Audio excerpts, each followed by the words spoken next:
One day in January of 2012, so I've been out of the Senate for about 9 months, the FBI calls. And I look at my cell phone, it says Federal Bureau of Investigation. I was like, I wonder what that's all about. So I answer, and they said, hey, you remember that thing you helped us out with a year ago? And I said, yeah. And they said, we've got a similar situation and we need your help. And again, because I'm a patriot, I said, anything for the FBI. I kick myself now for saying it. What do you want me to do? They said, come down to the Washington field office Thursday morning at 10. I said, done. I go down there the next Thursday, and they're waiting for me at the entrance, which I thought was odd. And we go up to a conference room, and they said, we're both cleared, SI, TK, Gamma, and then there were 2 compartments above top secret that I was cleared for that they said they were cleared for.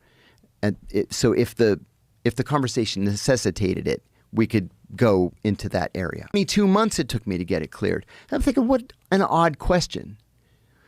Then they start asking me about something called the Sam Adams Project. And I said, I'm sorry, I don't know what that means.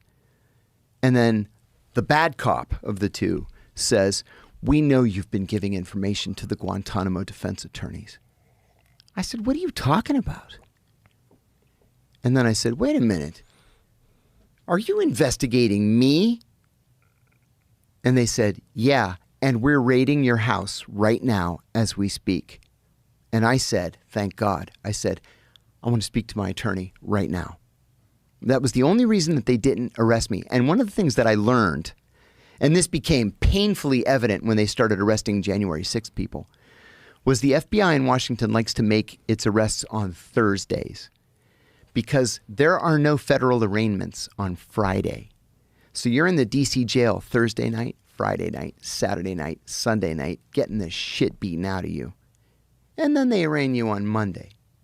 And then you want to make a deal just so you don't ever have to go inside that prison again.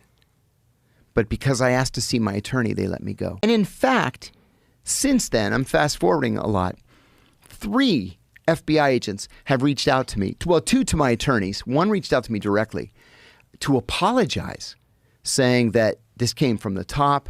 They thought it was a BS case. They were sorry they were involved, but there was nothing they could do.